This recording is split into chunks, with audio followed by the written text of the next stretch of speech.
अपघात आले, थोडासा ट्रॅफिक मुळे इथंच आपल्या मराठा पंजाब हॉटेलच्या जवळ उशीर झाल्यामुळे दिलगिरी व्यक्त करतो. आणि आपलं सगळ्यांचं मला वाटतं 1 वर्षानंतर किंवा त्यापेक्षा जास्त कालावधी झाला असेल या पत्रकार परिषदेमध्ये मी मनापासून स्वागत करतो. खर तर 1 वर्षानंतर ही पत्रकार परिषद घ्यावी न घ्यावी अशा मानसिकतेमध्ये मी होतो. पण नंतर माझ्या असं लक्षात आलं की 1 वर्षानंतरही सांगण्यासारखं माझ्याकडेच आहे. त्याच्यामुळे कोणी आपण केलेल्या कामाचं श्रेय घेऊ पाहत असेल तर आपलं काम अजून पुन्हा एकदा जनतेसमोर आणण्याचं काम आपण केलं पाहिजे. मध्ये एक पत्रकार परिषद झाली आणि मला असं वाटतं की मला बदलापूरला कुठल्या तरी पत्रकारांनी प्रश्न विचारला होता, मला आता आठवत नाही नाव. आणि लोकसभेचा निकाल लागून साधारणतः 1-1.5 महिना झाला असेल. मी त्याला उत्तर असं दिलं होतं की 1-1.5 महिन्यात कोणीच काम करू शकत नाही. कुणीही लोकप्रतिनिधी निवडून आल्यानंतर त्याला 1 वर्षाचा तरी कालावधी आपण दिला पाहिजे. आणि मग 1 वर्षाने आपण विचारू नेमकं काय केलं काय नाही. तर मला असं वाटतं कोणी विचारण्याच्या पूर्वीच आपल्या सगळ्यांच्या समोर हा विषय आलेला आहे. आणि ती पत्रकार परिषद जाहीर झाल्यापासून मला अनेक कार्यकर्ते, अनेक आपल्यासारखे पत्रकार सहकारी हे भेटत होते. तेव्हा ते सांगत होते की पत्रकार परिषदेमध्ये काय होणार, काय सांगणार. बोला आता मला काय माहिती, तुम्हाला माहित असेल, तुम्ही फिरताय, तुम्हाला जास्त माहिती. सांगण्यासारखं काही असेल तर सांगणार. पण मला असं वाटलं होतं की मोठा धमाका वगैरे होणार 25 तारखेला. कुठला धमाका? तर भिवंडीच्या जनतेला कदाचित सुखद धक्का मिळेल की आजपासून टोरंट बंद करा, असं काही घोषणा असेल असं मला वाटलं होतं. आणि बाकी सगळं जे काही सांगितलं ते सगळं पत्राच्या माध्यमातूनच सांगितलं.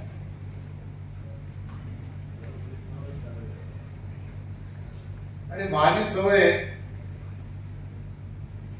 मी जरी पत्र दिलं असतं तरी काही दिवसामध्ये ते काम दिसायला लागलं. आणि म्हणून 10 वर्षात केलेली कामं ही आपल्याला सगळ्यांना दिसतात. आपण जिथून कुठून आला असा, आपल्याला जे कॉन्क्रीटचे रस्ते लागले, आपल्या निदर्शनास काही मेट्रोची कामं, मेट्रोचं काम लागलं असेल, अजून काही कामं लागली असतील, अशी असंख्य काम आहे ज्यांची यादी वाचायला घेतली तर कमीत कमी 2-3 तास लागतील. त्याच्यात ही किरकोळ कामं तर आम्ही सांगितलीच नाही आणि सांगायची नाही.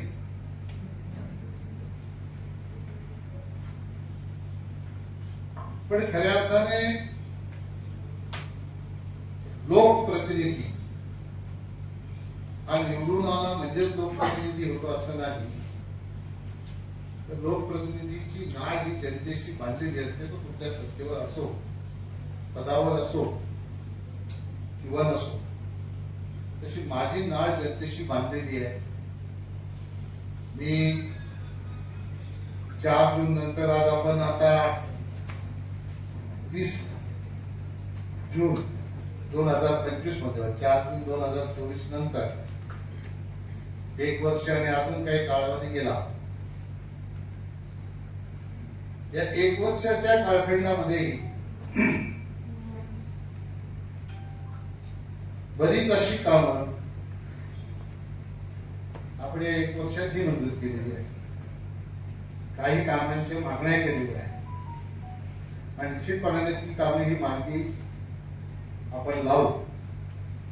पण ज्या काही जनतेला मागच्या 1 वर्षापासून अपेक्षा होत्या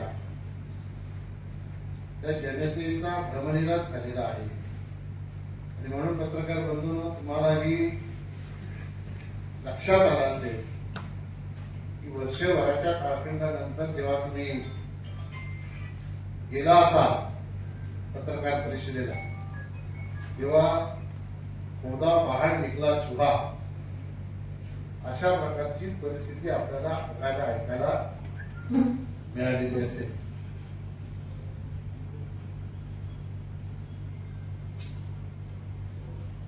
मला असं वाटतंय मी काही गोष्टी आपल्याशी प्रश्नांच्या माध्यमातून उत्तरे देताना शेअर करणार.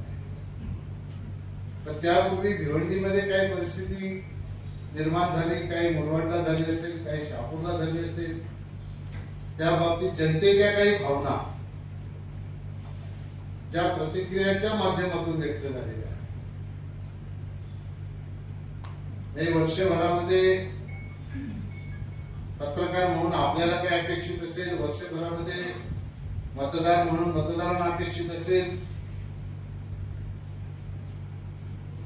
त्या मतदारांच्या माध्यमातून व्यक्त झालेल्या ज्या भावना आहेत ज्या आम्ही ही सोशल मीडियाच्या माध्यमातूनच बघितलेल्या आहेत, ऐकल्या आहेत. आणि त्या भावना पुन्हा एकदा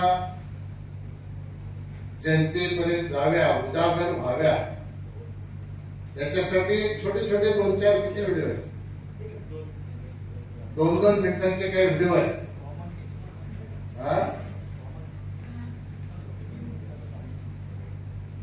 एक मिनिटाचा कॉमन आहे, हे आपल्या समोर सादर करायला मी सांगतो. त्याच्यानंतर आपल्या मनाचे काही प्रश्न असतील त्या प्रश्नांच्या उत्तराच्या माध्यमातून आपल्याला संवाद साधता येईल. चालू करा व्हिडिओ चालू. सबसे पहले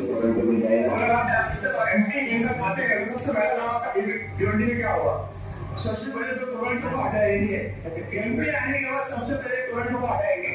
वालिया मामा दिखाएगा भूखा टाइम पास हुआ है भाई. जो उम्मीद के काम किए ना वो उम्मीद से वालिया मामा काम नहीं किया.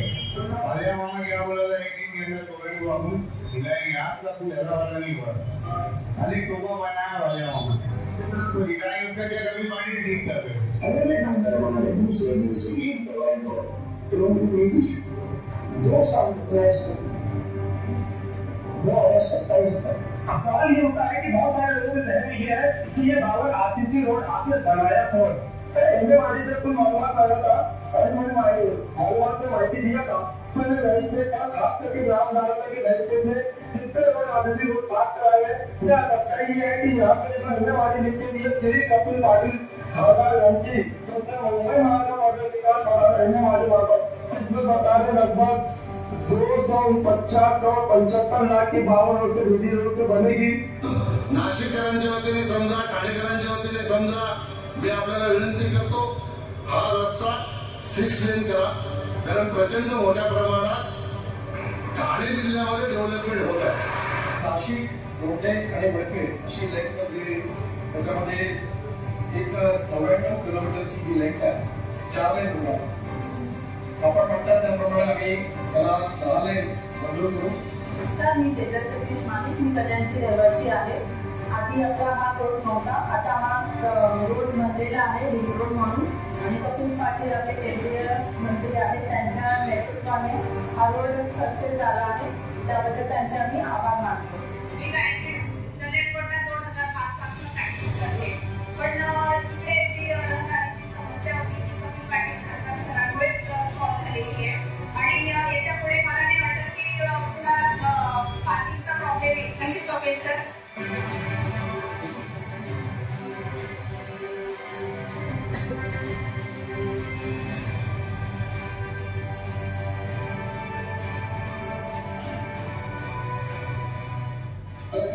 आपल्याला राष्ट्रीय आरोग्य अभियानाच्या माध्यमातून बाळ आणि माता संगोपन जिल्हा रुग्णालय शहरामध्ये देशाचे प्रधानमंत्री आदरणीय नरेंद्र मोदीजी यांच्या आशीर्वादाने मंजूर झाले.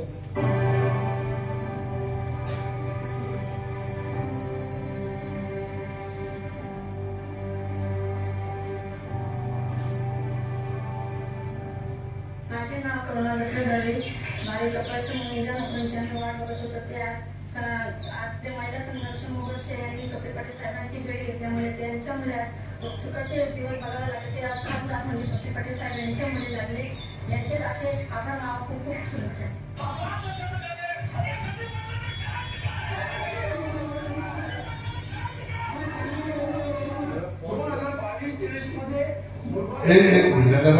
आधीचा व्हिडिओ पोस्ट याची घोषणा आहेत ना कपिल पटलांना करायचं काय, ती घोषणा याच्यासाठी होती की मुरबाडची रेल्वे ही मंजूर नाही, मी जनतेची दिशाभूल करतो ह्या अनुषंगाने घोषणा देतो.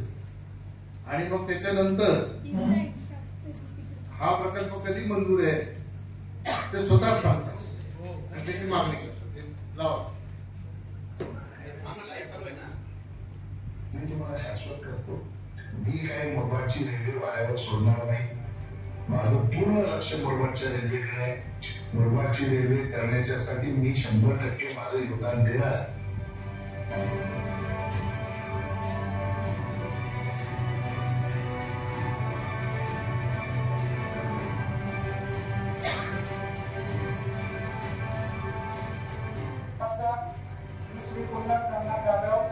कसारा गावचा ग्रामस्थ असून कसारा पूर्व आणि पश्चिमला जोडणारा या नवीन ब्रिजसाठी या कपिल पाटील साहेबांनी 55 कोटी रुपयाचा निधी कसारा स्टेशनला उपलब्ध करून दिला. 35,000 करोड़ रुपए से अधिक के प्रोजेक्ट का शिलान्यास किया गया है. उसमें 2 मेट्रो लाइन भी शामिल है. ठाणे से भिवंडी, कल्याण, दहीसर से लेकर मीरा भाईंदर तक के लोगों को तो फायदा पहुंचेगा ही.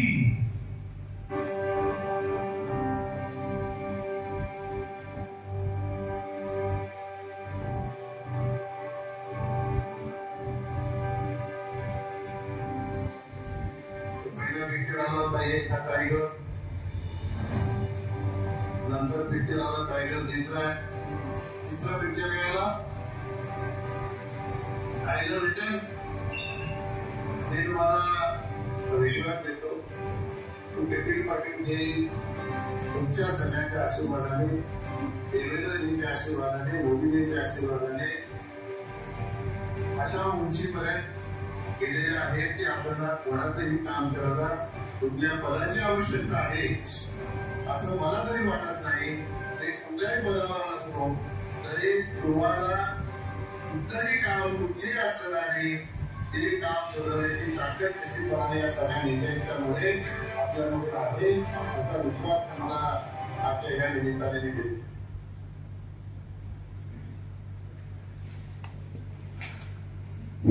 हा थोडासा सारांश होता की आपल्या सगळ्यांच्या उपस्थित जसं भाष्य केलं गेलं होतं ते 10 वर्षात केलं नाही. तर ते थोड्याफार प्रमाणात उत्तरे, बाकी लेखी स्वरूपात आम्ही केलेली कामं आहेत ती आपल्या माहितीसाठी देतीलच, पण मी काही मुख्य कामं आहेत ती आपल्या पुन्हा एकदा रिपीट करून सांगतो. जसं ठाण्यापासून भिवंडीपर्यंतची मेट्रो याचं काम सुरू आहे. या भिवंडी शहरामध्ये अनेक रस्त्यांची काँक्रिटीकरणाची कामं झाली आणि आता सुरू आहे. तीही कामं आपण मंजूर केलेली आहे आणि त्यांची कामं सुरू आहे, ती पूर्णत्वात जाते. ठाणे भिवंडी बायपास रोडचं काम पूर्ण आहे. जसं आता नाशिक रोडचं जे साबद्रीकरण आहे, जे गडकरी साहेबांची आपण नाशिकला कार्यक्रम असताना मी तिथे मागणी केली होती आणि गडकरी साहेबांनी तात्काळ त्याला संमती दिली होती. आता एक 7-8 दिवसापूर्वी माझं बोलणं झालं होतं नाशिकचे अधिकारी त्यांच्याशी, त्यांनी सांगितलं की आता कुंभमेळ्याचं औचित्य साधून ते 6 लेन रस्त्याचं काम लवकरात लवकर आपण सुरू करणार आहोत. नाशिक भागाकडे नाशिक जिल्ह्यामध्ये हे काम सुरू झालेलं आहे, ठाण्यामध्ये सुरू व्हायचं आहे. जसं आपलं आता शहापूर, मुरबाड, म्हसाळ, कर्जत पर्यंतचा रस्ता त्याचंही काम सुरू आहे. 9 वर्ष झाले व्यक्ती ते काम करत आहे. वाडा रोडचं आंदोलन आहे, तुम्ही प्रश्न विचारला उत्तर देईन मी त्याचं. सन्माननीय आता उद्या जे भारतीय जनता पक्षाचे प्रदेश अध्यक्ष होतील ते बांधकाम मंत्री असताना त्यांच्याकडे पाठपुरावा केल्यानंतर 600 कोटी रुपयाचा निधी त्यांनी मनूर पासून ते भिवंडी पर्यंतच्या रस्त्यासाठी त्यावेळेला मंजूर केला होता आणि कुडूसला आम्ही त्याचं भूमिपूजनही त्यांच्या हस्ते केलं. सन्माननीय रवींद्र चव्हाण यांच्या हस्ते तेव्हा त्याचं भूमिपूजन आम्ही केलं होतं आणि मनोर पासून काही किलोमीटर त्याचं कामही कॉन्क्रिटीकरणाचं सुरू झालेलं आहे, काही किलोमीटर झालेलं आहे. नवीन कामांच्या बाबतीत परवाच मी जेव्हा मुख्यमंत्र्यांना भेटलो की ठाण्यापासून भिवंडी पर्यंत मेट्रो आली, परंतु आता नवीन विकास डेव्हलपमेंट ही ठाणे भिवंडी बायपास रोडकडे होते आणि म्हणून मी साहेबांना विनंती केली पत्राद्वारे ठाण्यापासून पडघ्यापर्यंत नवीन मेट्रोचा रूट एक मंजूर करावा. आता हे सगळं पत्र देऊन होते का? पत्र दिल्यानंतर त्याची व्हॅलिडिटी चेक केली जाते. ती चेक केल्यानंतर सर्वे केला जातो. सर्वे केल्यानंतर डीपीआर बनवला जातो. डीपीआर बनवल्यानंतर पुढच्या प्रक्रिया सगळ्या सुरू होत असतात. आता हे मी सांगण्याचा हेतू काय ते तुमच्या लक्षात आला असेल, तुम्ही समजून घ्या. शहापूरचा अजून तुम्ही विचार केला तर कल्याणगावचा अंडरपास आहे, कल्याण पासूनचा मुरबाड पासून माळशेज पर्यंतचा रस्ता आहे. हे मी का सांगतो की परत कोणी याच्या बाबतीत भाष्य करायला नको की हा रस्ता आम्ही म्हणतो. जे लोक 10 वर्षात मी काय केलं विचारतात ना, ते जिथे उभं राहून विचारतात ते काम पण मी केलेलं आहे. जिथे कुठे उभं राहून विचारतात ना ते काम सुद्धा मी मंजूर केलेलं आहे आणि ते काम बऱ्याचशा प्रमाणात पूर्ण झालेले आहे. अशा पद्धतीने दिशाभूल करण्याचं जे काम आहे, माझी आपल्याला सूचना आहे की जे खरं आहे ते आपण लोकांसमोर नेण्याचं काम करावं. पत्रकार हा जनतेवर प्रेम करणार असतो. पत्रकाराचं कुठल्या नेत्यावर व्यक्तिगतरित्या प्रेम नसतं. पत्रकाराच्या लेखणीमध्ये चौथा स्तंभ वगैरे सगळं आता हे जुनं आहे, पण पत्रकाराच्या लेखणीमध्ये तलवारीच्या धारेपेक्षा जास्त ताकद आहे आणि जास्त धार आहे. ती धार सत्य जनतेसमोर ठेवण्यासाठी आपण सगळ्यांनी वापरली तर जनतेसमोर सगळ्या खऱ्या गोष्टी ह्या जातील असा मला विश्वास आहे. मी पहिल्या वर्षात मी काय केलं, पहिल्या वर्षात कोणी काय केलं याची तुलना मला करायची नाही, कारण कोणाची तुलना होऊ शकत नाही.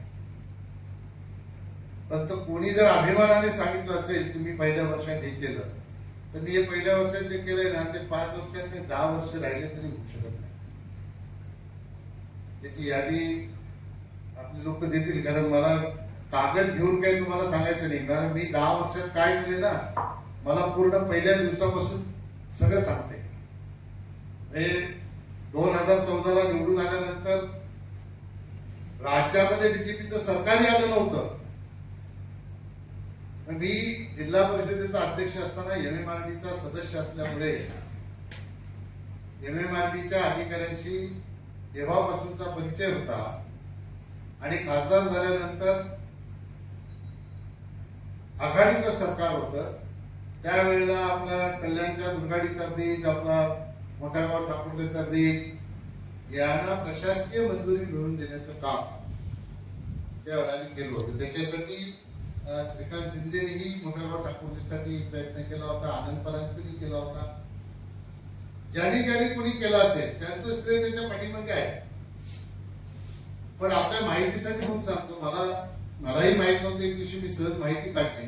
ते भिवंडी तालुक्याचा भाग जो आहे तो कल्याणच्या पलीकडच्या खाडी किनाऱ्याच्या पाण्याचा जो पार्ट आहे ना तिथपर्यंत भिवंडी तालुक्याचा भाग आहे. अशी माहिती मला मिळाली होती. तपासून बघावं लागेल, मी त्याची सत्यता कधी पडताळून बघितली नाही. त्याच्यामुळे सुरुवात तिथून झाली होती. आणि मला असं वाटतं की 15-16 भाषणं केली असतील एक वर्षामध्ये. 100च्या वर प्रश्न विचारले होते. 109 प्रश्न आहेत. आणि बऱ्याच चर्चांमध्ये भाग घेतला. आणि ज्यांनी कोणी आपल्याला माहिती दिली ना त्यांनी जे काही प्रश्न विचारले, खरं तर लोकसभेमध्ये राज्याशी संबंधित असलेले प्रश्न ते विचारता येत नाही. सुमित्रा महाजन लोकसभेच्या स्पीकर असताना त्यामध्ये अडवायच्या आणि ते प्रश्न विचारून द्यायचे. त्याचाही पुरावा आहे आपल्याला, तो दिला जाईल. 3 प्रश्न विचारले. त्याच्यामध्ये काय विचारलं? टोरॅट लोकसभेत प्रश्न राज्याचा,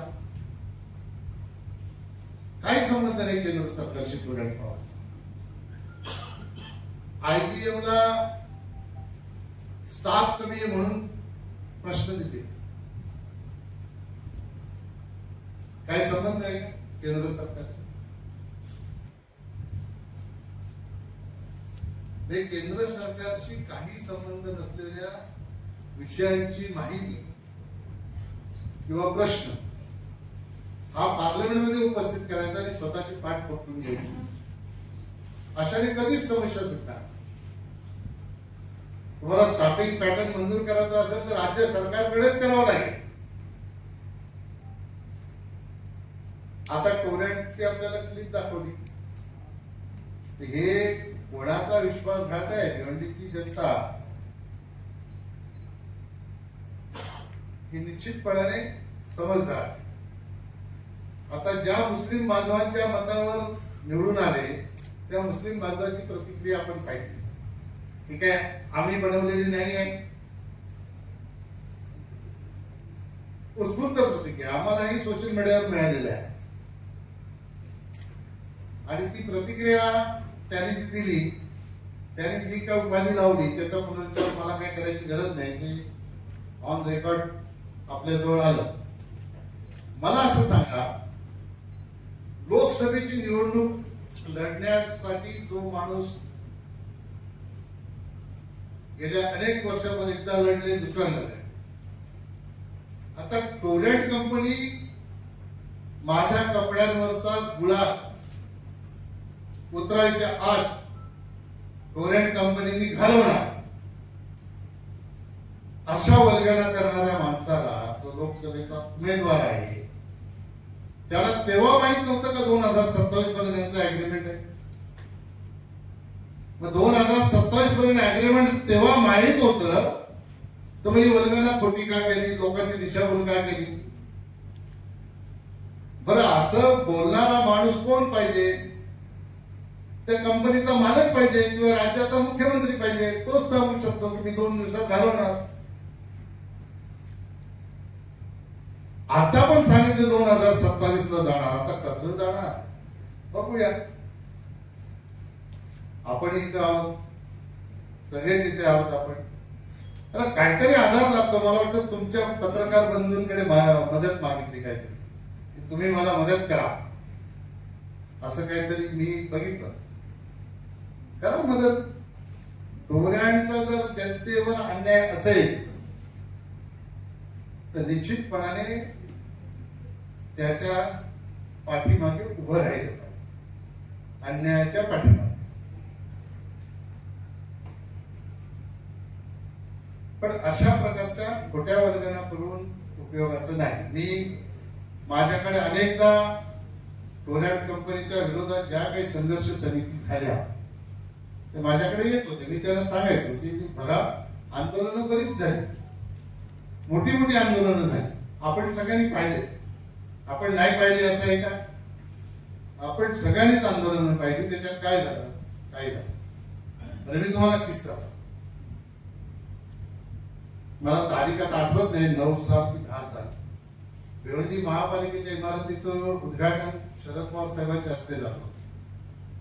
तारीख माहित आहे? तारीख कोणाला? 13/5/2012. मी जिल्हा परिषदेचा अध्यक्ष होतो. मुंबईकडून येताना पवार साहेब माझ्या घरी चहा पाण्याला थांबले. 13/5/2012. मी जिल्हा परिषदेचा अध्यक्ष होतो. गाडीत तिथून घरून बसल्यानंतर पवार साहेबांनी माहिती घ्यायला सुरुवात केली की टोऱ्यांच्या बाबतीत अनेक समस्या येतात, नेमक्याविषयी काय. मी त्यांना त्याची सगळी माहिती दिली आणि मग मी सांगितलं की साहेब तुम्हाला तिकडं पण निवेदन मिळेलच. तर हा माझ्याकडे माहिती आली होती. मला साहेबांनी असं सांगितलं तुम्ही 2 दिवसात यांना सगळ्यांना घेऊन माझ्याकडे या घरी द्यायच्या. 2 दिवसात आम्ही सगळे शरद पवार साहेबांच्या घरी गेलो. पवार साहेबांनी सगळं ऐकून घेतल्यानंतर त्याच्यावर काही भाष्य केलं आणि त्यांनी एवढंच सांगितलं की असं काही टोऱ्यांना घालवता येणार नाही. सरकार कोणाचं होतं? पवार साहेब मुख्यमंत्री कोणालाही बनवू शकत होते आणि कोणालाही काढू शकत होते. इतके ताकदीचे नेते त्यांच्यासोबत बैठक आणि त्यांनी सांगितलं टोऱ्यांना आपण घालवू शकत नाही. हे कोणी सांगितलं? शरद पवार साहेब. आता दुसरं लॉजिक तुम्हाला सांग. भिवंडीतून टोरेंट हटाव याच्यासाठी हे काही जे राजकारण करतात, राष्ट्रवादीचे लोक असतील, अजून कुठल्या पक्षाचे असतील, मला तुम्ही सांगावं मुंबईला टोरेंट कधी आलं? उद्धव साहेब मुख्यमंत्री असताना, शिंदे साहेब पालकमंत्री असताना, जितेंद्र आव्हाड साहेब मंत्री असताना मुंबईला टोरेंट आलं. आता हे लॉजिक कुठे कसं वापरायचं सांगा मला तुम्ही. भिवंडीचं टोरेंट घालवा आणि मुंबईला आणा. कोणी आणलं? आम्ही आणलं. इथे पण तुम्हीच आणलंय, तिकडे पण तुम्हीच आणलं. माझे मित्र सन्माननीय सुरेश टावरे साहेब एकदा भाषणात बोलले होते की आमच्या लोकांनी काही गडबड करून हे टोरेंट आणलं. अतिशय चांगला माणूस आहे, भोळा माणूस आहे सुरेश टावरे, माझा मित्र. आम्ही दोघे कॉलेजचे मित्र आहोत. जनतेच्या भावना त्यांना समजत होत्या आणि म्हणून ते वस्तुस्थितीवर बोलत होते. त्या अशा वल्गना करून जनता किती दिवस आपल्या भूलथापांना बळी पडेल याचाही आपण विचार करण्याची आवश्यकता आहे. मला आपल्याला एवढंच सांगायचं आहे की येणाऱ्या काळामध्ये माझी बाजू घेऊन तुम्ही जनतेला काही सांगावं असं मला अपेक्षित नाहीये. माझी बाजू खरीच आहे. मला हे अपेक्षित आहे की भिवंडी लोकसभेच्या जनतेची दिशाभूल होणार नाही याच्यासाठी पत्रकार बंधूंनी सत्य माहिती जनतेपर्यंत देण्याचं काम केलं. मध्ये असाही कुठेतरी एकदा पत्रकारांसोबत की भाषणात सांगितले कपिल पाटलांना 10 वर्ष झाली खासदारकी समजली. आता ह्याच्यापेक्षा मोठा जोक महाराष्ट्राच्या हास्य जत्रेमध्ये पण होत नाही. बोलतात माहित आहे ना, ऐकलं की नाही? काही अंशी आपण मान्य करू, बरोबर आहे. 10 वर्ष मला नाही समजली, कारण मी कधी कोणाचा माहितीच्या अधिकारात माहिती मागितली नाही. मी कधी कोणाच्या प्रोजेक्टवर अर्ज केले नाही. मला हे माहितच नाही. निवडून आल्याबरोबर लगेच कालरला जायचं आणि शेतकरी बांधवांनी काम अनधिकृत केलेले पाडून टाका असं सांगायचं हे मला माहितच नाही. नाल्याचं पाणी आणले, कालरला जाऊन गटर बांधकाम करा, हे काम खासदाराचं आहे, हे कुठे मला माहित होतं. अधिकाऱ्यांना पत्र द्यायचे, त्यांना सांगायचं ड्रॉवर मध्ये ठेवा, नंतर बघू काय करायचं. ही 10 वर्षात मला खासदारकी समजली नाही, हे बरोबर आहे. मला जी खासदारकी समजली ती जनताभिमुख विकास कसा करायचा ही मला खासदारकी. राज्याचे मुख्यमंत्री देवेंद्र फडणवीस साहेब, देशाचे प्रधानमंत्री नरेंद्र मोदीजी यांनी, मी मंत्री झालो तेव्हा मोदीजींनी सांगितलं, मंत्री बन गए हो, सत्ता बचाने के लिए काम नहीं करना है, भले सत्ता चली जाए लेकिन देश के हित में काम करना, जनता के हित में काम करना. ही शिकवण ज्या नेत्याची असेल त्या नेत्याच्या नेतृत्वाखाली जेव्हा आपण काम करतो तेव्हा असले घाणेरडे प्रकार आमच्या डोक्यात कधी येऊ शकत नाही. मग तशी खासदारकी ही माझ्या अज्ञानातच राहिली, अज्ञानातच. त्या गोष्टीचा मला आनंद आहे. मला असं समजून घ्यायची नाही. आणि खरंच जर शिकवायचं असेल तर माझा क्लास मीच घेतला तर मी लावेन ट्युशन, किंवा जास्त फार नॉलेज असेल तर पत्रकार बंधूंनी एकत्र बोलवलं सगळ्यांना, जास्त चांगलं, अजून माहिती पडेल काय खासदारकी खासदारकी नाही. आता मला वाटतं माझं सगळं सांगून झालं, तर तुम्हाला प्रश्न विचारायचे असेल तर विचारा. साहेब एवढं सगळं आता तुम्ही एक काम दाखवलं. एक काम करा, इथे सर्व लोकसभेतले आलेले आहेत, एक एक विधान म्हणजे भिवंडी, बदलापूर किंवा शहापूर वेगवेगळे घ्या, मग परत सगळी तसं करा. चला भिवंडी घ्या, तसं प्रॉब्लेम नको आहे. आधी भिवंडी करतात, त्यांचा विजय त्यांना पचला नाही का असं तुम्हाला आता वाटतं? मी सांगू काय, एक गोष्ट सांगतो बघा, हे नाव असं आहे ना, हे नाव घेतलं की टीआरपी वाटते, बरोबर. स्वतःची टीआरपी वाढवण्यासाठी नाव वापरायचं माझं. सर शहापूर मुरबाड मुद्दा असा आहे की टीका टिप्पणी करणं, माझ्या तोंडात एकदा तरी नाव आलं, मी टीका केली, मी खरी माहिती तुम्हाला देतो. सर शहापूर झालं बोल. शहापूर मुरबाड तो रस्ता आहे तो अतिशय संत गतीने चालू आहे. आपल्या स्तरावरून त्या रस्त्याला काय गती मिळेल का? तर लोकांची फार अपेक्षा आहे शहापूर तालुक्यातील त्या रस्त्या संदर्भात. बघा, हा रस्ता गडकरी साहेबांनी नॅशनल हायवेचा दर्जा याला, मी माझ्या भाषणात एक पुढची क्लिप ऐकली सांगितलं, 15 मिनिटात त्याला नॅशनल हायवेचा दर्जा दिला. आणि अशा कर्मदरिद्री ठेकेदारांच्यामुळे तिथं अनेक लोकांचा जीव गेला. पण दुर्दैवाची गोष्ट अशी आहे ना, कधी इकडल्या आमदारांनी तक्रार केली ना कधी तिकडल्या आमदारांनी तक्रार केली. एक तरी तक्रार मला दाखवा, इकडल्या तिकडल्या कुठल्या आमदारांनी त्या ठेकेदाराच्या विरोधात तक्रार केली असेल तर मला दाखवा. आता स्कोप ऑफ चेंज करून जे राहिलेला रस्ता आहे तो MSRDC ज्या दिवशी तुमचा समृद्धीचं उद्घाटन झालं त्याच्या दुसऱ्या दिवशी MSRDCचे गायकवाड साहेब त्यांची माझी चर्चा झाली. त्यांना सांगितलं की लवकरात लवकर करा, हा बॉटलनेक तयार झाला आता फडगरला. शहापूरवरून समृद्धीकडे येणाऱ्या लोकांसाठी अतिशय खराब रस्ता आहे, त्यामुळे याला लवकर निर्णय केला पाहिजे. दुसरा, मुरबाड तालुक्यात कुडवली पासून मुरबाडच्या 3 हात नाक्यापर्यंत हा रस्ता तसाच राहिलेला आहे. त्या दोन्हीकडचा रस्ता तसा राहिल्यामुळे जलद गतीने ते होण्याची आवश्यकता आहे. दुर्दैवाने अशा ठेकेदारावर कारवाई व्हायला पाहिजे. त्याचं काही लोकनेते आहेत ते समर्थन करत राहतात. या अशा समर्थन करणाऱ्या लोकांमुळेच अशा लोकांचा भाव आहे.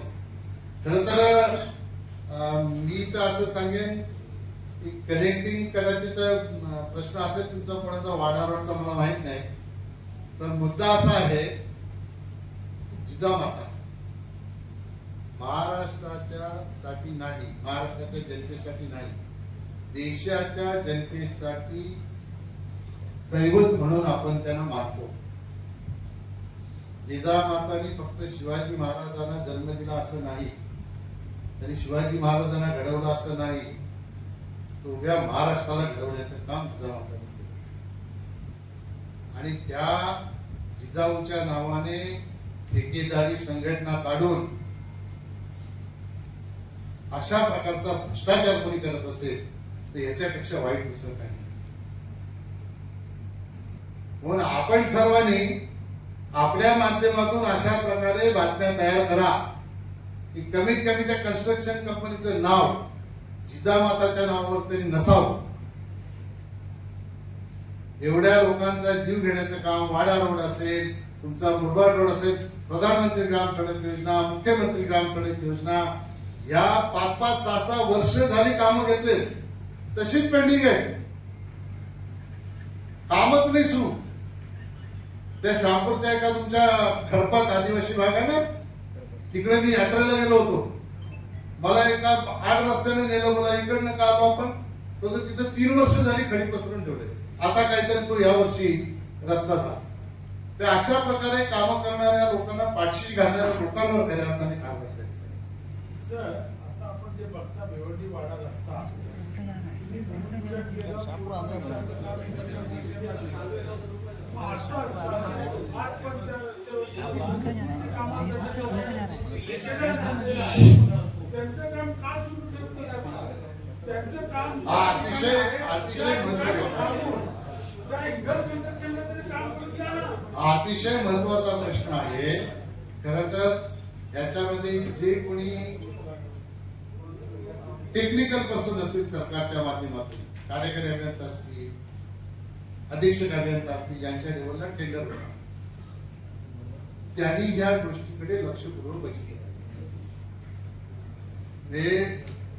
बीड कॅपॅसिटी नसतानाही, बीड कॅपॅसिटी म्हणजे काय, एखाद्या माणसाच्या हातामध्ये वर्कलोड जर जास्त असेल तर त्याला पुढची कामं द्यायची की नाही. वर्कलोड जास्त असेल तर त्याची बीड कॅपॅसिटी संपते. आता ही बीड कॅपॅसिटी नसतानाही त्यांना क्वालिफाय केले गेले आणि क्वालिफाय करून हे खड्डे भरण्याचं काम दिलं गेलं.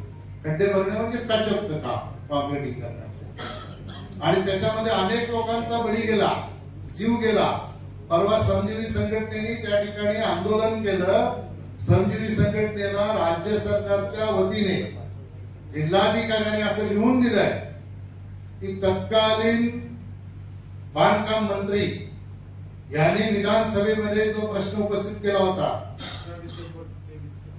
ब्लॅकलिस्ट करा, त्या उत्तराप्रमाणे कारवाई करण्याचं आश्वासन विद्यमान बांधकाम मंत्र्यांनी दिलेलं आहे.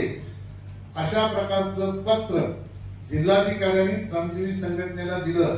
मी त्याला जोडून असं सांगेन की जसं आता संजय भोरांनी प्रश्न उपस्थित केला, जर 600 कोटी रुपये मंजूर होते तर पॅचेस साठी अजून 100-125 कोटी, मला एक्झॅक्ट आकडा माहित नाही, 137 कोटी हे मंजूर करण्याचं काही कारण नव्हतं. आता 137 कोटी रुपये मंजूर केले तर ते कोणाच्या खिशात गेले आणि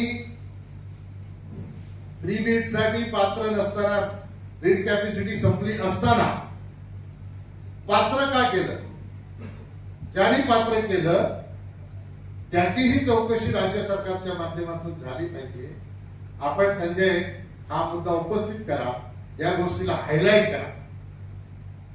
बीड कॅपॅसिटी नसताना पात्र करणारे जे अधिकारी आहेत त्यांना सुद्धा राज्य सरकारने चौकशी करून त्यांच्यावर कारवाई केली पाहिजे. अशा प्रकारची मागणी मी आज आपल्या माध्यमातून करतो. त्याला तुम्ही हायलाइट करा आणि तशा प्रकारची बातमी. सर, पुढे आता जिल्हा परिषद आणि नगरपंचायतच्या पंचायत समितीच्या निवडणुका येऊ घातल्या आणि शहापूर तालुक्यात आता निलेश सांबरेंनी शिवसेनेत प्रवेश केलाय. आपण मागे सभा घेतलेल्या सभेत सांगितलं की भाजपा 15 पैकी 12-13 जागा जिंकतील, तर त्यांनी प्रवेश केल्यामुळे आपल्या मतदारावर काय फरक पडणार? काय फरक पडणार? त्यांनी 75,000 मतं घेतलेली असते. अरे 75,000 मतं विधानसभेला किती आली? 40. जिल्हा परिषदेला किती येणार?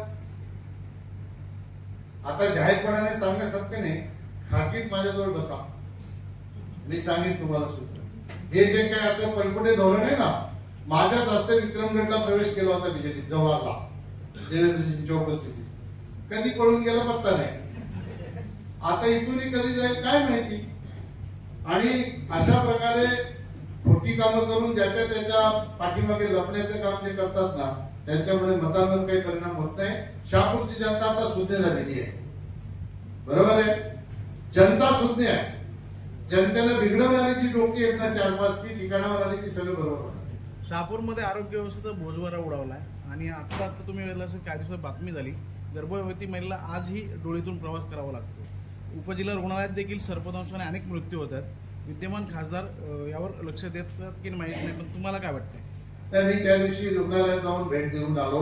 माझ्यासोबत पत्रकार होते. त्यावेळेला मी डेप्युटी डायरेक्टर हेल्थ त्यांच्याशी बोललो होतो. त्यानंतर दुसऱ्या दिवशी पांडुरंग बरोबर आणि आम्ही दोघे एकत्र असताना आम्ही हेल्थ मिनिस्टरशी बोललो. आता राज्य सरकारची भरती प्रक्रिया ही सुरू होणार आणि भरती प्रक्रिया सुरू झाली की आपल्याकडे जो स्टाफ नाही तो स्टाफ त्या ठिकाणी देण्याच्यासाठी प्रायोरिटीने आपण प्रयत्न करू. पण तुम्ही सांगता तो मुद्दा बरोबर आहे. मी एक सर्पदंशाने पेंढरपूरच्या तिकडे एक वाडी आदिवासी त्या मुलाचा मृत्यू झाला. त्या घरी मी गेलो. कदाचित शहापूरच्या उपजिल्हा रुग्णालयामध्ये जी सुविधा सिव्हिल हॉस्पिटलमध्ये ती असती तर कदाचित तो मुलगा वाचला असता. दुर्दैवाने तसं झालं नाही. मग आम्ही आता वेगळ्या पद्धतीने तिकडे काय आपल्याला व्यवस्था करता येते का या बाबतीतलाही आमचा विचार मंत्री महोदयांशी चर्चा करून सुरू आहे. त्यात शहापूरच्या जनतेला कशा पद्धतीने आपल्याला आरोग्याची सुविधा देता येईल याच्याकडे आमचं लक्ष आहे. वाशिमचं जे आता प्राथमिक आरोग्य केंद्र आहे आपल्या माध्यमातून त्याचं कन्स्ट्रक्शन चालू आहे.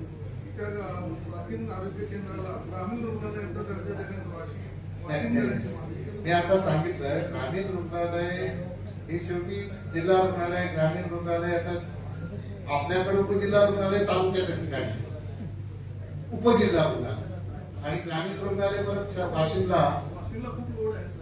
बरोबर आहे, लोड आहे. याचे नियम आहेत. एक आपलं आरोग्य केंद्र 35,000 लोकसंख्येच्या हिशोबाने असते.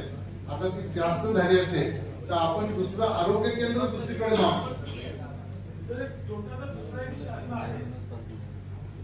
मी दर दिवशी दररोज 5 कोटी भिवंडीसाठी मंजूर करतो. आता प्रश्न भिवंडीत नाही का कुठून? मुरबाड नाही.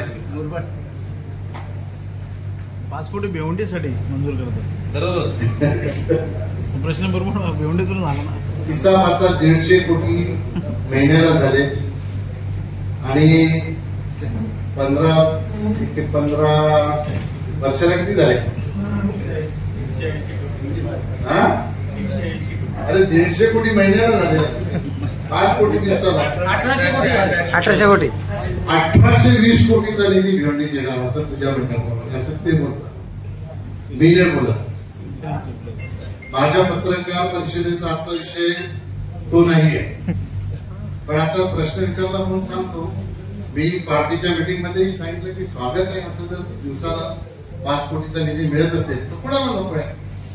भिवंडीच्या विकासामध्ये कोणी योगदान देत असेल तर त्या माणसाचं स्वागत आहे.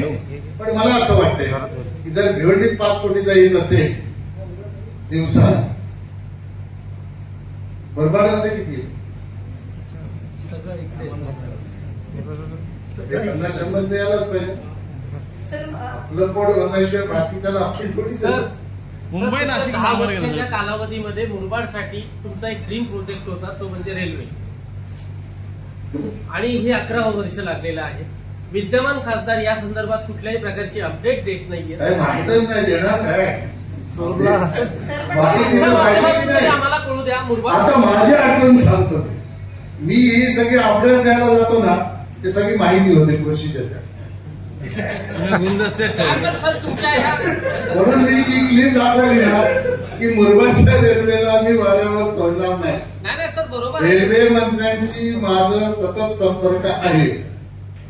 याला टेक्निकल बाबी आहेत ना आपण मुरबाडला पत्रकार परिषद घेऊ त्याच्यामध्ये हे सांगू. स्टेटस तरी काय आता त्याचा स्टेटस असा आहे बघा. त्याचा खर्च वाढत जाणार. पूर्वी लँड ऍक्विजिशन सकट 764 कोटी रुपयाचा निधी मंजूर झाला होता. आता त्यांनी लोकसभेच्या प्रचारामध्ये सांगितलं की ही मुरबाडकरांना इकडे गाजर वाटली मुरबाडमध्ये, रेल्वे मंजूरच नाही. नंतर स्वतःच त्यांनी मागणी केली की जमीन अधिग्रहणाला पैसे द्या. 2023ला 19ला काय बोलले, 23ला की 19ला हे मंजूर झालंय, त्याला आता जमीन अधिग्रहणासाठी पैसे द्या. मग मंजूरच नव्हता निवडणुकीच्या पूर्वी, मग जमीन अधिग्रहणाला पैसे कसे मागायला लागले? किती लोकांना तुम्ही फसवणार. आता त्याचं स्टेटस असं आहे की याचे दरच निश्चित झालेले, जमिनीचे दर हे अतिशय कमी आहेत. इथं खरेदी विक्री नसल्यामुळे रेडी रेकनरचे रेट हे कमी आहे.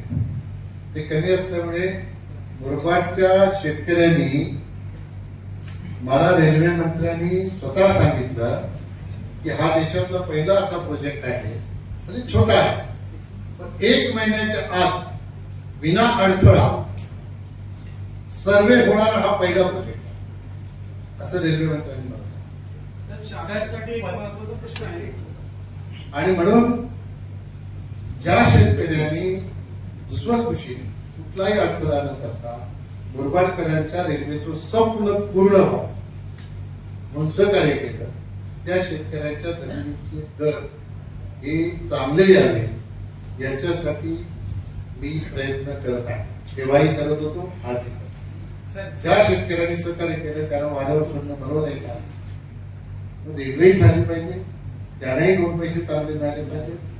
आता ह्याच्यामध्ये 50% पैसे राज्य सरकार देणार होते, 50% पैसे केंद्र सरकार देणार होतं. राज्य सरकारने पत्र दिलं जेव्हा मी एकनाथ शिंदे साहेब मुख्यमंत्री झाले आणि अर्थ खातं देवेंद्रजींकडे होतं, त्यावेळेला त्यांनी शपथ घेतल्याच्या दुसऱ्या दिवशी राज्य सरकारचं मी पत्र दिलं. पण उद्धव साहेब मुख्यमंत्री असताना मी 2.5 वर्ष पाठपुरावा केला, त्यांनी मला पत्र दिलं नाही. मग ते 2.5 वर्ष आपली फुकट गेली. 2.5 वर्षानंतर सरकार बदललं, देवेंद्रजी अर्थमंत्री झाल्यानंतर ते पत्र मी केंद्र सरकारला दिल्यानंतर खऱ्या अर्थाने त्या प्रोसेसला सुरुवात झाली. आणि आपण सर्वांनी, मी गणपती देताना सन्माननीय मोदीजींचा सन्मान करताना आपण फोटो पाहिला असेल. मला रेल्वे मंत्र्यांचा फोन आला की ऍडमिनिस्ट्रेटिव्ह अप्रूव्हल म्हणजे प्रशासकीय मान्यता आता मुरबाडच्या रेल्वेला दिली. यांनी असं सांगितल्यावर मी प्रधानमंत्र्यांना भेटून विशेषतः गणपतीची मूर्ती याच्यासाठी दिली की आमच्या मुरबाड रेल्वेची सगळी विघ्न आपल्यामुळे दूर झाली आणि म्हणून आज हे दिलं. त्यांना मी आपलं नाना शंकर शेठ यांची माहिती सांगितली. त्यांनी 2 वेळा मला विचारलं कोणसी जगह हो, मी 2 वेळा सांगितलं मुरबाड. यांनी ठाण्यापासून मुंबईपर्यंतची रेल्वे चालू होण्यासाठी आपलं योगदान दिलं, त्यांच्या गावाला रेल्वे नाही म्हणून त्यांनी 2 वेळा मला ते नाव विचारलं. सर, सेक्शन 35 हा विषय देखील महत्वाचा मानला जातो. अनेक शेतकऱ्यांबद्दल त्याबद्दल कशी तुलना आहे? 35 सेक्शनच्या बाबतीतल्या बऱ्याच बैठका झालेल्या आहेत. त्याच्यावर अनेक लोक काम करतात. काही ठिकाणी मुंबईमध्ये खरं तर बोडोलच्या परिसरामध्ये निघा, त्याच्यामध्ये नीट सगळे वर्किंग होण्याच्या आवश्यकता. सर, रेल्वे स्टेशनचा एक विषय होता.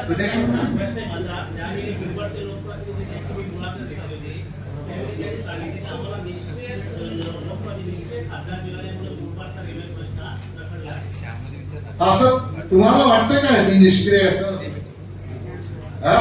निष्क्रिय असण्याची व्याख्या काय त्याला विचारायला पाहिजे. लोकप्रतिनिधी निष्क्रिय असण्याची व्याख्या काय? अरे एवढं काम जे झालंय ना या लोकसभेमध्ये, एवढं काम कुठल्या लोकसभेत झालंय का? कुठल्या लोकप्रतिनिधी केलं? तुम्ही साक्षीदार आहात सुनील, असं काय करता? रेल्वे स्टेशनचा एक बदलापूर रेल्वे स्टेशनचा एक प्रश्न होता. खासदार जे सध्याचे आहेत ते नेहमीच असं म्हणायचे की 15 दिवसात मी इथे येणार, पाहणी करणार. पण खासदार माझ्या मते 2 ते 3च वेळा आतापर्यंत आले असतील. अनेक आश्वासनं देण्यात आली. नुकतीच एक रेल्वे मंत्र्यांसोबत बैठक पार पडणार होती. त्या बैठकीला मी जाणार असं म्हणाले, परंतु त्या बैठकीला सुद्धा अनुपस्थित होते. आणि रेल्वे स्टेशनला भेटीगाठी दिल्या जातात, परंतु त्याचं पुढे काहीच होत नाही. पत्रकारांनी प्रश्न विचारले असता त्यांचं असंच प्रत्येक वेळी उत्तर असतं की माहिती घेऊन सांगतो, या संदर्भात माझ्याकडे माहिती नाही. मी फक्त हसण्यासाठी उत्तर देतो. आता 15 दिवसात येत नाही, तुझं काय आणलंय का? मी येतो ना. तुमच्या माध्यमातून काय फॉलोअप सुरू आहे का? तुमच्या माध्यमातून काही फॉलोअप सुरू आहे का? काय सुरू आहे का? कशाचं? बघा असं आहे, होम प्लॅटफॉर्मचं काम जे सुरू आहे ते सुरूच आहे, मंजूर झालंय, आपण त्याचं उद्घाटन केलं, बरोबर. त्याच्यावरचे जे डेक आहे त्या डेकचं काम सुरू आहे. डेकचं काम संपलं की त्याचं काम संपलंय. आता राहिला प्रश्न एक्सलेटरचा. आता जो तुमचा प्लॅटफॉर्म बंद आहे, मागच्या वेळेला मी ते ओपन करायला लावला. जोपर्यंत ते बंद करत नाही तोपर्यंत काम होत नाही असं त्यांचं तेव्हाही म्हटलं होतं. पण मी त्यांना मार्ग सांगितलं होतं, मग त्यांनी ते ओपन केलं. आता ते काम सुरू आहे. तर माझ्यापर्यंत कोणी विषय आणला नाही. आज पहिल्यांदा तुम्ही तो प्रश्न विचार. पण मध्ये कोणीतरी एक बाईट दिली होती प्रवाशांनी.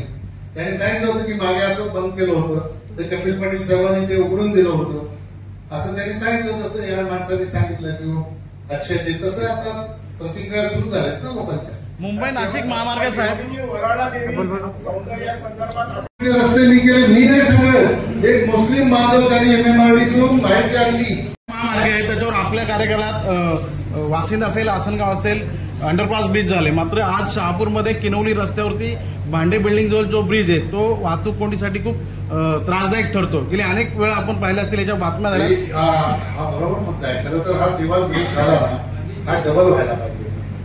आता लोकांची मागणी आहे. आता बघा प्रश्न उपस्थित केला, आपल्याकडे लिहून गेला. आपण आता नवीन जो 6 लेन होतो ना त्याच्यामध्ये त्याची विर्थ वाढली पाहिजे. जशी खालीगावच्या आता वाढलं की नाही, 100% आपण साहेब आपण आता म्हटलात का मी माझ्या मतदारसंघामध्ये सर्वात जास्त कामं केली. सर्वात जास्त काही पेशंटला मुख्य रस्त्यावर थांबावं लागतं. कालची घटना दारापूर असेल ना, कोणी नाकारत नाही. पण मी तुम्हाला सांगतो बघा, प्रधानमंत्री आदी आदर्श गावामध्ये बरीचशी गावं, शहापूर तालुक्यातील जी आदिवासी गावं आहे त्याचा समावेश आपण केला आणि त्याचा होलिस्टिक विकास म्हणजे संपूर्ण विकास हे करण्यासाठी अनेक आमच्या कलेक्टर ऑफिसला येऊन आमच्या सगळ्या भेटी झाल्या. मधल्या काळामध्ये निवडणूक झाली, तुम्ही लोकांनी असं विचार केला, त्याच्यामध्ये राहिलं. पण आपण व्यक्तिगत पर्टिक्युलर काय सांगितलं, कुठला रस्ता राहिला आहे तर आपल्याला निश्चितपणाने त्याच्यावर काम करतो. सर 10 वर्षातली विकास कामं आपण सांगितली, मात्र भाजप ही 10 वर्षांची विकास कामं लोकसभा निवडणुकीत लोकांपर्यंत पोहोचवण्यात कुठेतरी भाजपला 100% पोहोचली लोकांपर्यंत. मी तुम्हाला सांगतो बघा, 100% लोकांपर्यंत विकास कामं पोहोचलेली आहेत. पण लोकसभेच्या निवडणुकीमध्ये जे फॅक्टर झाले त्या फॅक्टरच्या मुळे फक्त याच लोकसभेमध्ये नाही तर महाराष्ट्रामध्ये भाजपाला अपयश. 23 जागा भाजपाच्या होत्या, त्या भाजपा 9 जागा निवडल्या, बरोबर. आपल्याकडे मुस्लिम फॅक्टर चालला, आपल्याकडे दलित फॅक्टर चालला, आपल्याकडे आदिवासी फॅक्टर चालला, सगळ्यात महत्वाचं आपल्याकडे कुणबी फॅक्टर पण चालला, बरोबर. त्याच्यामुळे थोड्याफार प्रमाणात काय अपेक्षा, याच्यामध्ये विकासाच्या बाबतीत आपण कुठे कमी पडलो नाही आणि जनतेला मी केलेला विकास माहीत नाही असा एकही माणूस नाही. लोक आता बोलतात ना, आता लोक बोलतात ना, काय बोलतात ते मी सांगत नाही, खासगी तुमच्याजवळ बोलत असतील. सर एक्सक्यूज मी सर, राजकारणामध्ये there is no alternative factor एक आहे. आता फॅक्टरचं देर इज नो अल्टरनेटिव्ह, त्याला टीना फॅक्टर शॉर्ट मध्ये म्हणतात. आमच्या लातूरला विलासराव देशमुखांना कोणीही अल्टरनेटिव्ह नव्हता. परंतु मागील 10 वर्षामुळे जनतेचं असं म्हणणं आहे की कपिल पाटील हे सर्वसामान्य नागरिकांपर्यंत पोहोचले नाहीयेत, म्हणून आम्ही त्यांना अल्टरनेटिव्ह म्हणून बाळा मामाला निवडून दिलं. यावर तुम्ही काय? आता याच्यावर मी काय बोलणार, जनतेने बोललं पाहिजे. जनतेला माझ्या वतीने असं विचारा की तुम्ही अल्टरनेटिव्ह जे दिलेलं आहे ते बरोबर आहे का, योग्य आहे का, एवढं विचारा. धन्यवाद सर. चला चला चला.